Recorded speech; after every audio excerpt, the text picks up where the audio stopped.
two new issues that are opening today as well. Let's quickly look at what Meesho is doing. Up almost 46% of what it started with. That momentum has continued for the markets, and stocks up almost 57% as we speak. AKIS is the other interesting one, a loss-making entity, but market gave way for some perspective on AKIS, up almost 20% now. Started with a 12 to 13% uptick, but Meesho is continuing that positive momentum. It's a similar one that we saw for what happened with Grow as well, because 100 rupees was the target, was the issue price for Grow. 112 is where it listed, and since then the momentum has been consistent. But Meesho is one that we continue to track, a differentiated business model for the company. It will shake up, have some impact on the other logistics players like delivery amongst others as well, because delivery is a key revenue generator for Meesho, and they get a lot of orders from Meesho as well. So that will be something that we continue to track as well. But let me go across to Rajesh Agarwal. He's the head of research at Om Capital. Because before we get you some more perspective on Meesho as well, Rajesh, very good morning. Thanks so much for joining in today.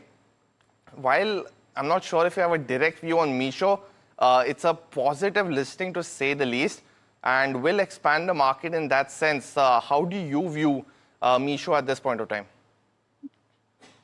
Good morning.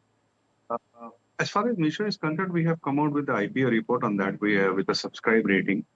And as you see that Meesho has carved out a niche in Tier 2 and Tier 3 cities where Amazon and Flipkart are still struggling to make some inroads, I would say, and they have turned free cash flow positive in last year. Although the bottom line is still in negative, and I don't think in the near future it would be in positive. So the bottom line is going to be in negative because of various reasons that e-commerce players regularly face. But the thing is, it has a scarcity premium to it because this is a only value e-com player that is listed. So there is some kind of institutional interest too. But at these valuation, maybe it's trading at around 60-70,000 odd crore at this point of time. But because 50,000 odd crore was on the upper band, so it's around 70,000 odd crore. And at these levels, I would be little skeptical in buying new. Somebody holding can continue to hold for maybe somebody got an IPO allotment can continue to hold for a target of maybe 190 odd rupees. But a partial profit booking would be a prudent advice, I would say. So partial profit booking on Meesho, but we have my colleague Jasmeet also, who's speaking directly to the management on the IPO. Let's listen in to that conversation. Bottom line changing going forward. Yeah, so I think like we just kind of mentioned that we have been, the way we have built our business, we are still scratching the surface of what is e-commerce adoption in the country. So I think for the very immediate future, we'll continue to invest behind growth, and we are seeing good results of that. Last year, if you saw, we grew by about 29% year on year. First half of this year, we're growing at about 44% NMV growth year on year. So we are seeing very good results of the investments that we are doing in the growth of our business.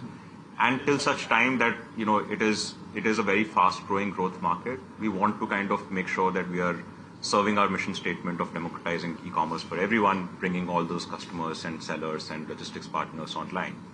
And doing so, we'll continue to kind of focus on making sure that we are not diluting shareholders by kind of being less capital efficient. So we continue to generate significant amount of free cash flow, and we'll continue to be on that path. And like I was mentioning before, as our monetization levers around advertisement, logistics, other services that we provide continue to grow, we'll also keep on compounding on the other metrics of profitability, be it EBITDA or PAT. Well, thank you for that. My second question is regards to the in-house logistics services. Currently, it contributes 65% to the overall top. So do you see that expanding going forward, and how will that change post the listing? Have you all planned any new strategic investment in that particular domain? Yeah, so as Harish mentioned earlier also, we don't take a specific goal on how big that should be. Who gets volumes is totally dependent on the kind of cost, like the particular service offers to our merchants. So if an external partner, not Valmo, is able to offer a much low cost, we are very happy to give that volumes to those partners. And we have great third-party logistics partners as well who are also trying to push and become better and better at cost structure.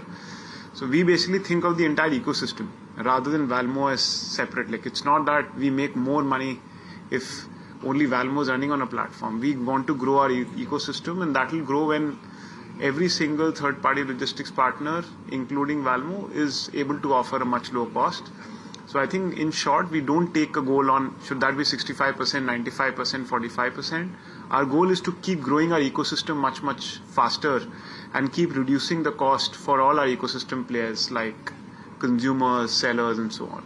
My last question regards to contribution. We have seen that increase from 5.5 to 8 in the past time. So where do you see the contribution going forward? Do you plan on increasing the contribution given the AOV has seen a drop?